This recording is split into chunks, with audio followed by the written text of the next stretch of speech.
제가 오늘 세미나로 준비한 논문 제목은 VGGT 오메가라는 논문이고,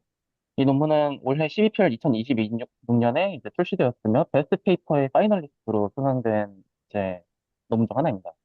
지금 나온 지는 얼마 안 됐다 보니까 사이테이션은 현재 상태로는 8개이고, 이제 저자로는 이제 메타랑 이제 옥스퍼드 대학 두 군데서 이제 진행을 한 논문입니다.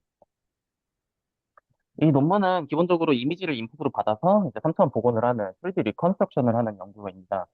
사실 이 분야는 굉장히 이제 긴 어떤 히스토리를 좀 가지고 있습니다. 가장 전통적으로는 이제 떤 이미지로부터 좀 대표할 수 있는 특별한 피처 포인트를 추출을 해서 이제 어떤 포인트 클라우드의 형태로 이런 오른쪽 위에처럼 이제 포인트 클라우드 맵 형태로 만드는 그런 스트럭처 프롬 모션이라는 알고리즘을 주로 사용하였고, 이제 사실 지금도 굉장히 많이 유용하게 활용되고 있는 콜맵이라는 어떤 알고리즘이 가장 대표적인 그런 예시입니다. 근데 이제 스트럭처 프롬 모션 자체가 기본적으로는 이미지에서 어떤 스펄스한 포인트 클라우드를 만들다 보니까 이미지 전체를 활용하는 어떤 덴스한 3D 리컨스트럭션이 부족하다는 이제 문제점이 있었고, 그거를 좀 이제 러닝 베이스로 점점 이제 3D 리컨스트럭션이 이제 널프라든지 아니면 이제 널프 같은 경우에는 너무나도 계산량이 많은 나머지 그것을 좀 이제 효율화하기 위해서 중간에 씬에다가 가우시안을 뿌려가지고 그 가우시안을 기반으로 옵티마이제이션을 하는 어떤 3DGS 기법의 그런 다양한 3D 리컨스트럭션이 있었습니다. 가장 최근에는 이제 피드포워드 리컨스트럭션이라는 이제 방법론이 많이 개발이 되고 있었고, 사실 이 논문의 이름이 이제 VGGT 오메가인데, 이제 이 논문의 전작인 VGGT가 있었습니다. 그래가지고 이 논문 같은 경우에는 이제 기존의 어떤 SFM이라든지 널프라든지 3DGS라든지 이런 것들이 결국에는 다 어떤 전방 씬에 대한 모델링을 한 다음에 그걸 순차적으로 옵티마이제이션하는 과정을 거쳤었는데, 이제 이 방식 자체는 그냥 네트워크 인퍼런스 한 번으로 네트워크 인풋에다가 어, 자기가 원하는 이미지를 여러 개 넣은 다음에 그냥 네트워크의 한 번의 인퍼런스로 자신들이 원하는 어떤 3D 리컨스트럭션의 결과를 얻는 그런 방식을 이제 피드 포워드 리컨스트럭션이라고 합니다. 그래서 이제 영상을 보시면 알겠지만 이제 이런 방식 자체가 공간에 대해서 어떤 뭐 번들 어서스먼트를 한다든지 어떤 뭐 레이캐스팅을 한다든지 가우시안 옵티마이제이션 한다든지 그런 식의 어떤 순차적인 옵티마이제이션을 하는 것이 아니라 그냥 네트워크의 한 번의 인퍼런스로 그냥 이미지를 받아가지고 리컨스트럭션 진행을 하기 때문에 매우 빠르다는 장점이 존재를 합니다. 근데 이제 그러다 보니까 이게 기본적으로 러닝 베이스드 리컨스트럭션인 것이고 이게 모든 씬에 대해서 잘 분석하기 위해서는 굉장히 많은 데이터들에 대한 학습이 필요합니다. 그러기 위해서는 모델 자체가 그냥 사이즈가 큰 것뿐만이 아니라 그냥 연산 자체의 효율화가 필요하고 그리고 더 많은 퀄리티 높은 데이터들의 프리프로세싱이 필요하게 됩니다. 이 오른쪽 위에 있는 그래프 같은 경우에는 이제 VGCT 오메가에서 제공하는 그런 그래프인데 당연하지만 이제 위에 있는 그래프는 모델의 사이즈가 점점 늘어나면 늘어날수록 리컨스트럭션 하는 에러가 줄어들고 이제 아래에 있는 이제 그래프도 데이터 사이즈가 로그 스케일로 점점 늘어나면 늘어날수록 포인트 에러가 점점 감소한다는 그런 당연한 그래프가 이제 보여지게 됩니다. 그래서 이 논문의 컨트리뷰션은 다음과 같습니다. 아까 말씀드렸듯이 기본적으로 피드포워드 리컨스트럭션을 진행을 하는데 전 연구였던 VGT를 개선하기 위해서 이제 모델의 아키텍처를 좀 바꿨습니다. 가장 중요한 것은 이제 중간에 이제 어텐션 모듈들이 굉장히 다양하게 있는데 그 어텐션 모듈을 이제 레지스터 어텐션이라고 하는 저자들이 제안하는 구조로 변경을 했고 이제 뒤에 더 자세하게 설명을 드리겠지만 그 VGT에서 원래 3D 리컨스트럭션을 하기 위해서 결과로 내는 어떤 디코더 구조가 좀 여러 가지 병렬적인 디코더로 구성이 되어 있어서 좀 리던던트한 구조를 가지고 있었는데 이걸 다일 데프맵 구조의 디코더로 해결함으로써 좀 연산량을 많이 줄였습니다. 그래서 어느 정도로 줄였냐 하면은 기존 VGC 대비해가지고 트레이닝 타임 때 사용하는 GPU 메모리가 70%가 절감이 되었고 이로 인해서 그 학습을 할 때 총 15배 더 많은 데이터들을 더 활용할 수 있었다고 얘기를 합니다. 그냥 단순 연산량으로만 따지면은 23%의 플로스가 감소를 해서 이제 이게 좀 구체적으로 어느 정도냐면은 A100 GPU 하나를 기준으로 생각을 해봤을 때 1250장의 이미지를 한 번에 처리가 가능하다고 합니다. 좀 비교를 하자면은 최근에 가장 좀 경쟁작이라고 할 수 있는 뎁스 애니딩 3 같은 경우에는 750장을 넘어가게 되면 A100 기준으로도 메모리가 터지게 되는데 이제 이 논문 같은 경우에는 1250장까지도 처리가 가능하다고 합니다. 사실 단순 이런 3D 리컨스트럭션뿐만이 아니라 이 되게 논문이 흥미로웠던 점이 사실 완전 3D 리컨스트럭션을 넘어가지고 이 논문으로 이 연구를 통해서 학습된 이 백본 네트워크를 뭐 로봇이라든지 아니면은 랭귀지 쪽 분야에서 과연 어떻게 더 활용할 수 있을지 그런 정말 3차원 넘어, 그 너머에 대한 내용도 디스커션으로 포함되어 있어서 사실 이 부분에 대해서 좀 더 자세히 설명드리도록 하겠습니다. 일단은 아무래도 이게 VGT의 후속작이다 보니까 기본적인 구조를 좀 알아야 될 필요가 있는데, 간단하게만 좀 설명드리겠습니다. 그래서 네트워크의 아키텍처 자체는 이제 아까 말씀드렸다시피 네트워크의 인풋으로는 여러 장의 이미지가 들어가게 됩니다. 그래서 이 이미지를 이용해서 무엇을 하고자 하냐면은 기존의 VGT는 일단 각각의 카메라, 이제 예를 들어 지금 그림에선 세 장의 이미지가 들어갔다고 치면은 이 세 개의 각각의 이미지에 대해서 카메라 파라미터라든지 이 카메라가 어디를 보고 있다는 그런 위치 정보라든지 그런 카메라 파라미터를 얻어내고 그리고 이 각각의 인풋 이미지들에 대한 뎁스맵을 얻어내게 됩니다.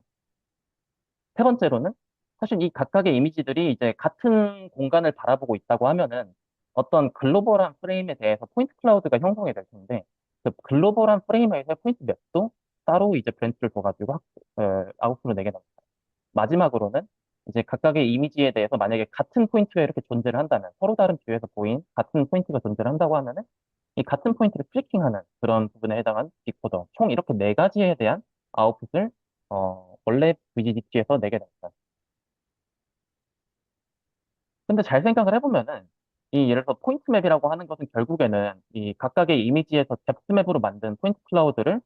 이제 카메라의 위치에 대한 트랜스포메이션으로 변환을 해주면은 어떤 글로벌 포인트 맵이 만들어지게 됩니다. 이 트래킹도 마찬가지로 사실 같은 포인트라고 하는 것은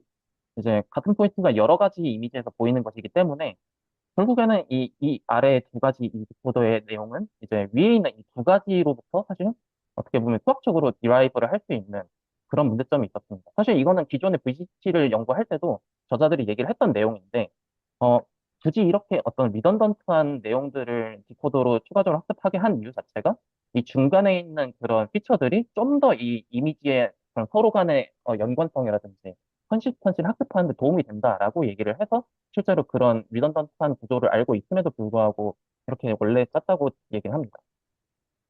하지만 아무래도 아까 인트로에서 말씀드렸다시피 데이터를 많이 쓰는 것이 목적이기 때문에 네트워크 자체의 경량화가 필요했고, 그리고 이제 연산 자체도 효율화를 하기 위해서 좀 그림에서 보시는 것 같이 이제 VCP 오메가 자체에서는 제일 오른쪽 위에 이 아웃풋 헤드에 대해서 이제 더 이상 포인트 맵과 트래킹 헤드는 이제 유지하지 않습니다. 이제 각각의 이미지에 대한 카메라의 파라미터와 그 카메라의 포즈 정보를 얻어내는 카메라 파라미터, 그리고 이제 이 각각 인풋의 이미지에 대한 이제 뎁스 이미지 두 가지만 이제 학습을 디코더로 진행을 하게 되고, 대신에 이제 원래 VGT에서 얻어냈던 그런 프레임 간의 컨시스턴시 같은 경우에는 이 헤드로부터 얻어낸 어떤 아웃풋을 기반으로 로스를 계산을 할 때 어떤 그런 슈퍼비전 로스의 설계로부터 이제 흡수하도록 그런 식으로 설계를 했다고 합니다. 두 번째입니다. 이제 네트워크 자체는 기존 VCT는 사실 이제 구조 자체는 굉장히 그 간결한 편입니다. 먼저 인풋 이미지가 들어왔을 때, 다인도 기반으로 해가지고 지금 왼쪽에서 보시는 것 같이 각각 이미지 별 피처를 이니셜하게 뽑습니다. 여기서 추가적으로 이제 카메라 토큰이라고 하는 어떤 러너블한 토큰을 추가를 해가지고 이 카메라 토큰 자체는 이제 오른쪽 위에 제가 아웃풋으로 말씀드렸던 카메라의 아웃풋을 이제 내는 나중에 용도로 사용되는 어떤 러너블한 토큰이고, 사실 이 중간에 하는 것은 더 이상 이제 뭔가 특별한 게 있는 것이 아니라 글로벌 어텐션과 로컬 어텐션을 이제 반복하는 그런 구조를 가지고 있습니다. 이 글로벌 어텐션은 이 각각의 이미지가 이제 어떤 지금 보시는 것 같이 패치 단위의 피처로 나뉘게 되는데, 이 패치를 이제 이 사각형, 이 작은 사각형 하나가 이제 패치를 하나 나타내게 되는데, 이거를 이제 모든 이미지에 대해서 모든 패치를 모아가지고 토큰 간의 어텐션을 할 것이냐. 그리고 이제 이 프레임 어텐션 같은 경우에는 같은 프레임 안에 있는 토큰들에 대해서만 어텐션을 할 것이냐. 이 두 가지의 차이점만 던지고 사실 그냥 기본적인 셀프 어텐션이랑 완전히 동일한 구조라고 보시면 될 것 같습니다.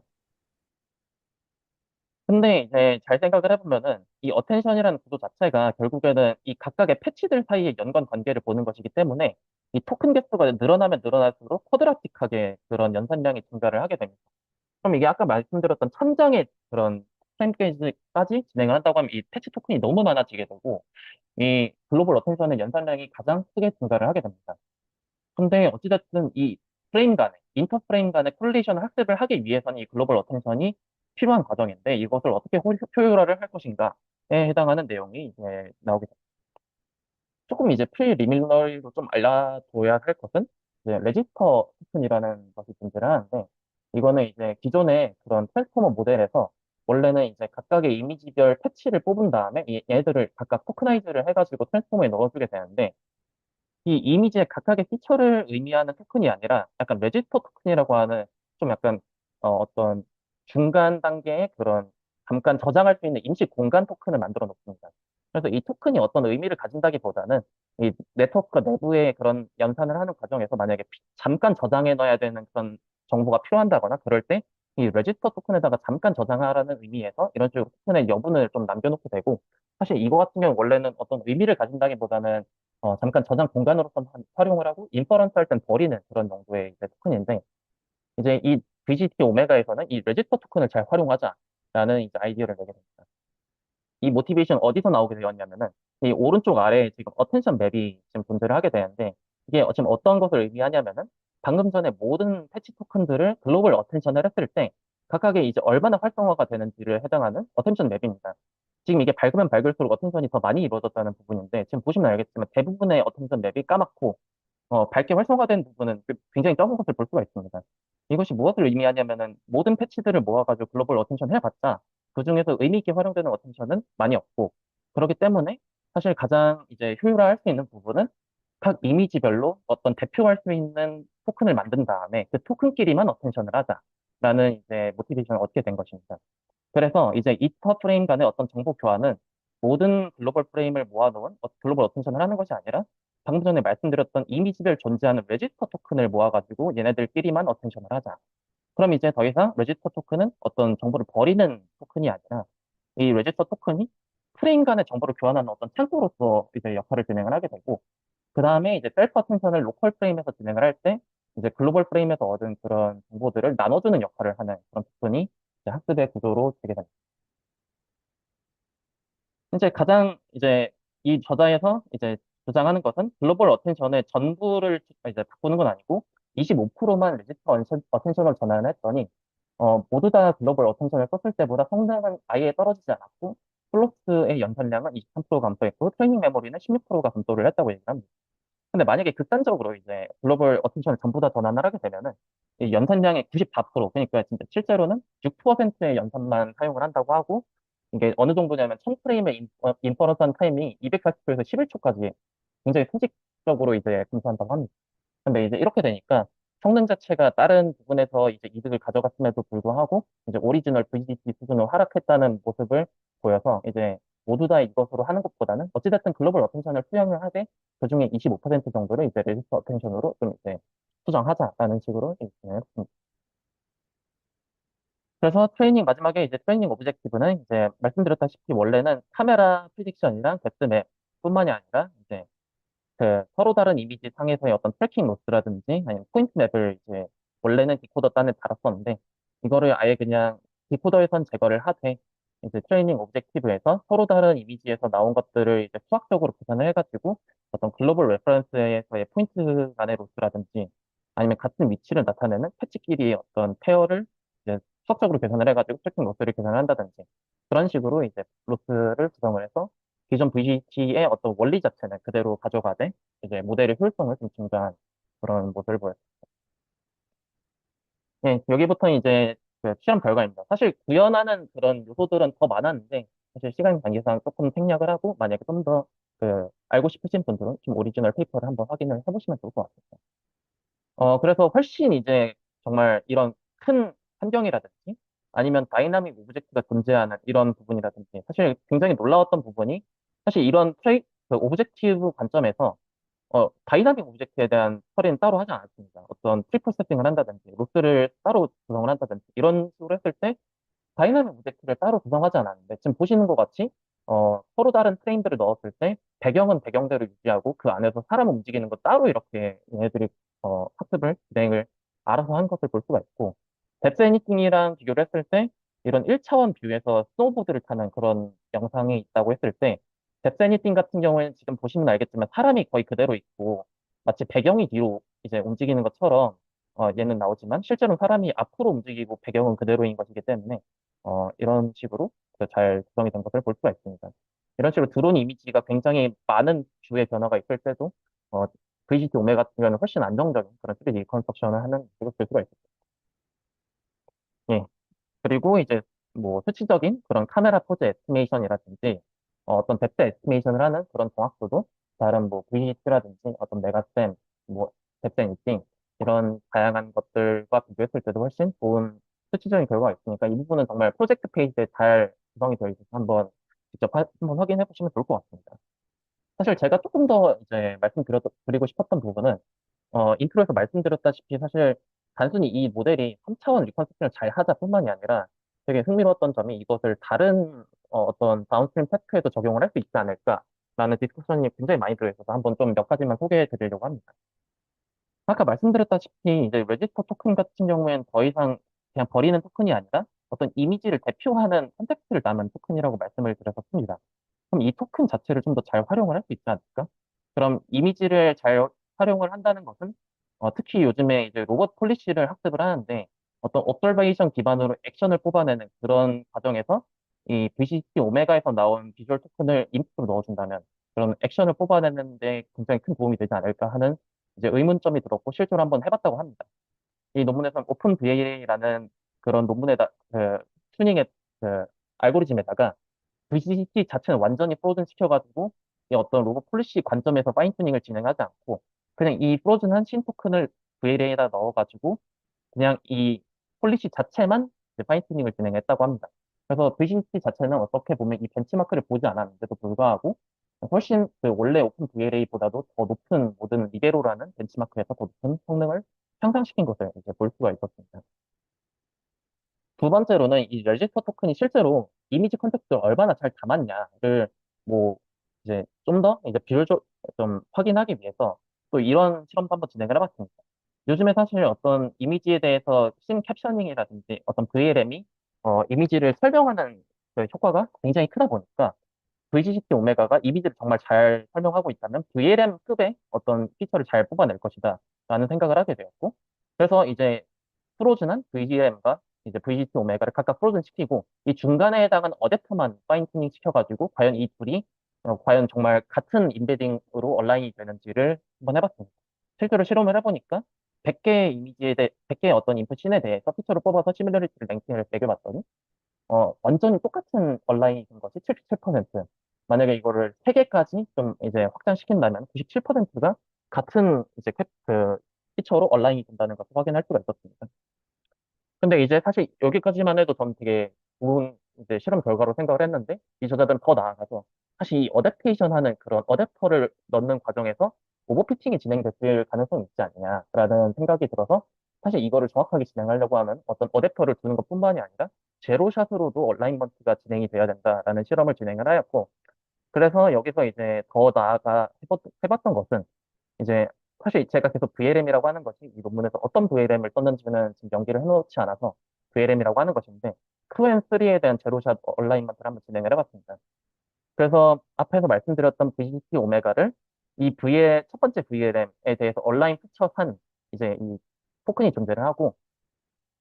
그리고 다른 방향성에서는 이 원본 이미지를 그첫 번째 VLM에 넣어서 일단 디스크립션을 뽑습니다. 얘는 완전 랭귀지 캡셔닝이라고 보시면 될 것 같습니다. 그래서 이 랭귀지 캡셔닝을 Q&A에 다시 넣어서 얻은 이제 중간 랭귀지 피처를 이제 새로 뽑습니다. 이렇게 되면 이 Q&A는 더 이상 이미지를 보는 것이 아니라 이 첫 번째 VLM이 준 그냥 문장 하나만 보고 Q&A는 랭귀지 피처를 뽑은 것입니다. 그래서 이 VLM 얼라인드 된 레지스터 토큰이랑 이 Q&A의 이제 랭귀지 피처랑 제로샷으로 얘는 이제 어댑터도 두지 않고 제로샷으로 얼라인먼트를 했더니 이제 탑 1 어큐러시가 거의 50% 육박을 하고 탑 3만 해도 거의 77%의 성능을 보였다. 그래서 제로샷으로만 봐도 굉장히 VGT 오메가가 주는 피처가 VLM급의 이제 굉장히 좋은 성능을 보인다는 것을 확인을 했어요. 예, 그래서 이 저자들이 얘기를 하는 것이 어떤 3D 리컨스트럭션을 자기들이 성능 증가를 시켰다. 이걸로 끝나는 것이 아니라 정말 최근에 어떤 특히나 저희 연구실에서 하고 있는 그런 로봇 폴리시를 학습을 하는데 백본으로 다이노그 같은 것을 쓴다든지 그런 식으로 데이터셋을 스케일링하는 과정에서 정말 지오메트리와 시멘틱 정보들 같은 그런 다양한 컨텍스트를 얻어내는 어떤 제너럴한 비주얼 피처를 특급하였다라고 주장을 하고 있습니다. 그래서 얘네들이 이제 백본으로 활용하는 방향이 제가 뭐 언급드렸던 어떤 폴리시를 학습을 한다든지 아니면 제가 실험 결과에서 잠깐 언급드렸던 그런 다이나믹 오브젝트를 디텍션하는 것이 사실 이제 실험 결과에 조금 더 있었고, 어떤 아예 그냥 3D 리컨스트럭션 관점에서 쓸모가 없는 백그라운드를 리무브를 하는 그런 실험도 조금 있었고, 그런 식의 굉장히 다양한 어떤 비전 태스크들을 이제 얘네들이 제시를 하였고, 사실 이 부분을 좀 설명드리기엔 너무 많다 보니까 조금 줄이고, 아마 실제로 관심 있으신 분들 한번 좀 직접 보시면 좋을 것 같습니다. 예, 그래서 마지막 컨클루전입니다. 그래서 이 논문 같은 경우에는 피드보드 3D 리컨스트럭션을 위해서 어떤 레지스터 어텐션이라든지 아니면 디코더의 경량화라든지 다양한 방식으로 연산량을 감소시키고 그리고 15배 이상의 훨씬 더 많은 데이터세트를 스케일링을 진행을 했습니다. 그래서 그런 것을 통해서 단순히 3D 리컨스트럭션의 성능을 올렸다가 아니라 정말 어떤 지오메트리 어웨어한 피처들을 다운스트림 태스크의 백본으로서 적용할 수 있는 그런 정말 제너럴한 어떤 파운데이션 모델을 만들었다고 보시면 될 것 같습니다. 사실 제가 개인적으로 마음에 들었던 문장을 한번 가져와 봤습니다. 어떤 영어 본문을 좀 가져와 봤는데, 이 저자들이 얘기를 하는 것이 다음 세대의 어떤 리컨스트럭션 모델은 사실 단순히 리컨스트럭션 모델을 하는 것이 아니라 마치 이제 모든 어떤 2D나 3D나 뭐 로플릿이나 어떤 제너레이션 태스크라든지 그런 모든 비전 태스크들을 사실 하나로 담당하는 어떤 유니파이드 된 모델을 만드는 것이 결국에는 가장 강력한 미래의 방향이 될 것이다. 이 말을 하는 이유는 뭐냐면은 사실 지금 저자들은 한 것은 단순히 3D 리컨스트럭션을 하는 것임에도 불구하고 결국에는 이 3D 리컨뿐만이 아니라 다른 비전 태스크들에 또 영향을 준 것이기 때문에 결국엔 이런 비전 태스크들은 각각의 독립적인 병렬적인 모델이 아니라 서로 상호 보완적이며 결국에 가장 중요한 것은 그런 태스크들을 한 번에 수행하는 이제 데이터 스케일링이 가장 중요하다라고 얘기를 하고 있습니다. 예, 제 오늘 세미나 발표는 여기까지고 한번 보시고 질문 있으시면 말씀해 주시면 감사드리겠습니다.